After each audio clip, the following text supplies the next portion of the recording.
All right, so one of the maintenance tasks that needs to be done fairly regularly, maybe twice a week, is dealing with the protein skimmer. And this is the primary form of filtration. So recall these red pipes feed in dirty water from the tank, and they initially go through a pair of mesh filter socks. And the water after going through those, all those do is to capture big chunks of uneaten fish food or algae or whatever. And then the remaining water, well, all the water actually, goes through these socks and into the central compartment where this device is. And so what this does is, if you look down here, there's a pump that pumps water up and sucks in air through this red tube behind it. You can see there's a little air inlet up here. You may be able to hear it sucking air in through the top there. And so what it does is it makes a bunch of bubbles in here. It makes this foam. So if I open the lid, you can see it's making a foam up at the top.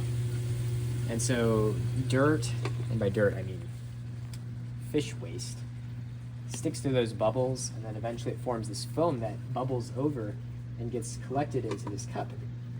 And so the idea here is that undesired contaminants tend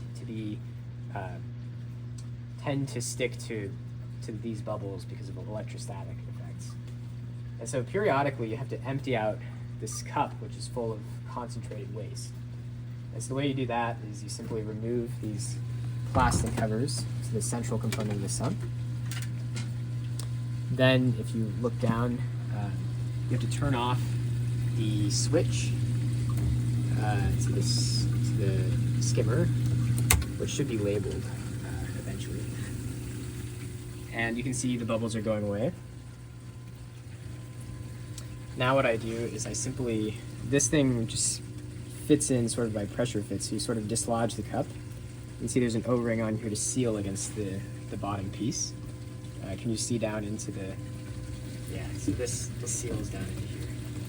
You basically just pull it up, and then you bring this to a sink or the bathroom, or you feed some plants with it. You do something. Well, don't feed plants, it's got a lot of salt in it, but do something productive with it. And then when you're done, all you do is you simply bring it back, and if you can see down into the hole, and you sort of line it up, and then you gently wiggle it back in.